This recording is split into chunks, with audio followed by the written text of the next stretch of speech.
Selamat pagi anak-anak ibu semuanya, apa kabar? Mudah-mudahan semuanya masih tetap dalam keadaan sehat dan pastinya masih tetap semangat ya nak ya. Nah, pagi ini kita akan masuk ke materi kita yang baru, yaitu tentang sumber energi listrik dan pemanfaatan teknologi listrik. Nah, tujuan pembelajaran pada materi berikut yaitu siswa diharapkan dapat memahami berbagai sumber energi listrik. Kemudian yang kedua, siswa dapat memahami perbedaan antara elemen kering dan elemen basah.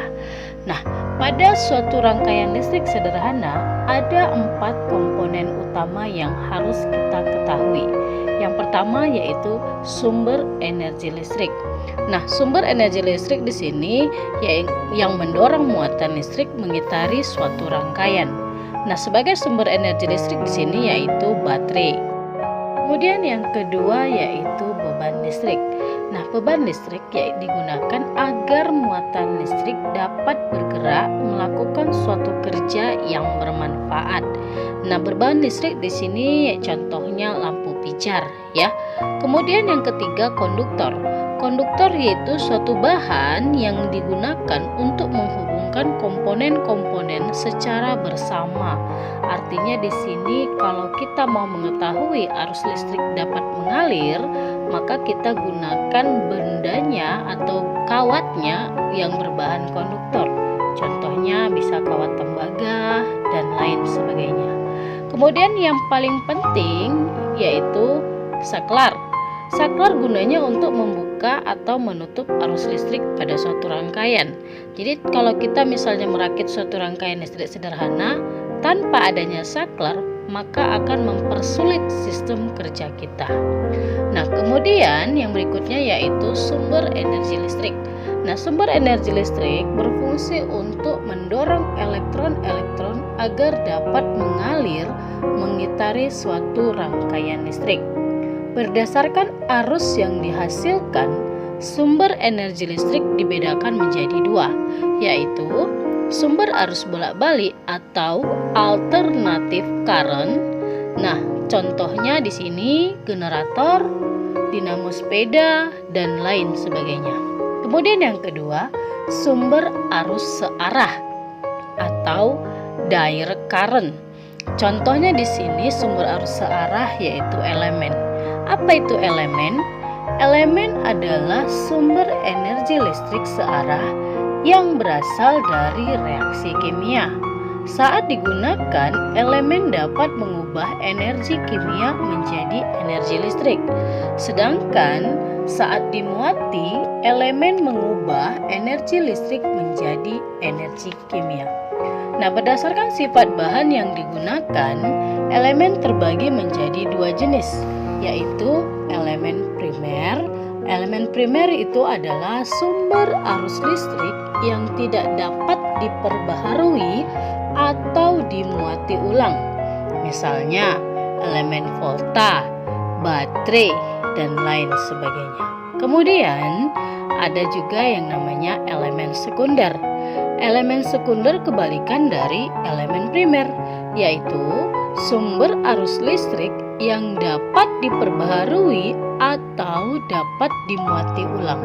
Dia bisa diisi ulang seperti aki, sel, NEC. Berdasarkan bentuk elektrolit yang digunakan, elemen terbagi menjadi 2 bagian, yaitu elemen basah. Elemen basah ini elemen yang digunakan pada bahan reaksi yang berupa larutan atau cairan.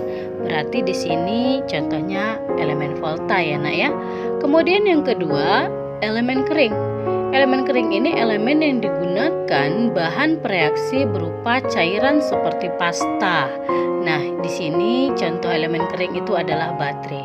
Jadi untuk baterai ini ada banyak macam baterai ya. Untuk baterai nanti akan kita singgung. Nah, kita lanjut. Tadi ada ibu sebutkan elemen volta. Elemen volta pertama kali ditemukan oleh Alessandro Volta yang merupakan fisikawan dari Italia yang menggunakan sebuah bejana dalam percobaannya yang di dalamnya terisi dengan asam sulfat dan juga 2 logam tembaga dan seng. Nah, bagian-bagian utama dari elemen volta adalah yang pertama, kutub positif sebagai anoda yang terbuat dari tembaga atau cuprum. Kemudian yang kedua, kutub negatif sebagai katoda yang terbuat dari seng. Dan yang ketiga, terdiri dari larutan yang terbuat dari H2SO4 atau asam sulfat. Nah, sedangkan reaksi kimia pada elemen volta yaitu pada larutan elektrolit terjadi reaksi H2SO4 menghasilkan 2H positif tambah SO2 4 negatif. Sedangkan pada kutub positif anoda terjadi reaksi Cu tambah 2H positif itu menghasilkan polarisasi H2. Kemudian yang berikutnya yaitu elemen kering. Elemen kering dalam kehidupan sehari-hari dikenal sebagai baterai. Nah, yang pertama kali membuat baterai adalah ilmuwan yang bernama Lorentz. Bahan dasar elemen kering atau baterai adalah yang pertama kutub positif sebagai anoda yang terbuat dari batang karbon, kemudian kutub negatif sebagai katoda yang terbuat dari seng. Kemudian yang berikutnya, larutan elektrolit yang terbuat dari amonium klorida atau NH4Cl dan dispolarisator terbuat dari mangan dioksida atau MnO2. Nah, reaksi kimia yang terjadi pada baterai adalah pada larutan elektrolit terjadi reaksi Zn tambah 2NH4Cl menghasilkan Zn2 tambah 2Cl tambah 2NH3 tambah H2. Sedangkan pada dispolarisator terjadi reaksi H2 tambah 2MnO2 menghasilkan Mn2O3 tambah H2O. Nah, yang reaksi kimia terjadi pada elemen kering akan menghasilkan gelembung-gelembung gas hidrogen atau H2. Kemudian gas hidrogen tersebut akan bereaksi dengan dispolarisator yang berbahan mangan dioksida dan juga air atau H2O. Dengan demikian, tidak terjadi polarisasi gas hidrogen.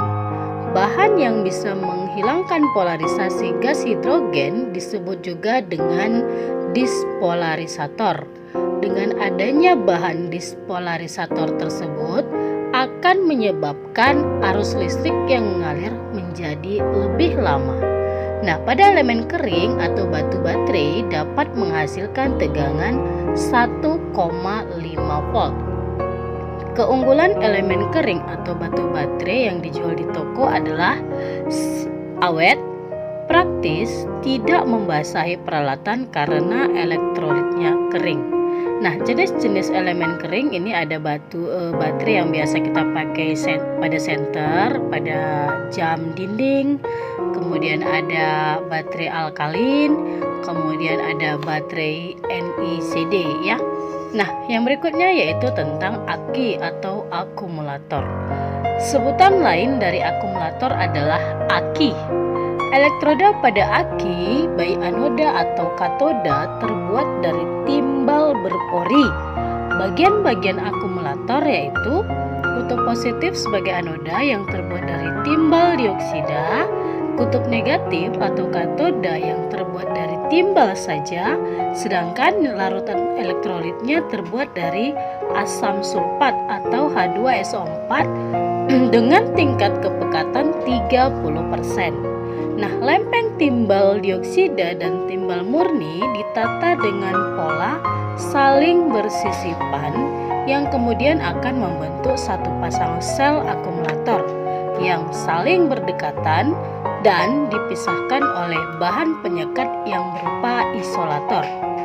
Untuk beda potensial tiap-tiap sel akumulator adalah 2 volt.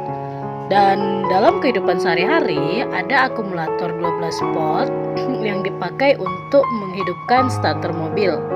Aki 12 volt tersebut tersusun dari 6 pasang sel akumulator yang disusun secara seri. Nah, kapasitas atau kemampuan aki di dalam mengalirkan Arus listrik disebut juga sebagai dengan kapasitas akumulator yang dinyatakan dengan satuan ampere hour atau Ah.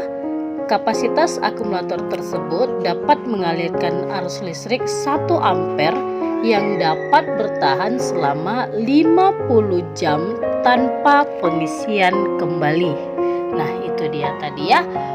Baiklah, demikian saja untuk materi kita hari ini. Tetap perhatikan materi pada video berikutnya. Tetap sehat, tetap dijaga kesehatannya, tetap semangat. Sampai jumpa.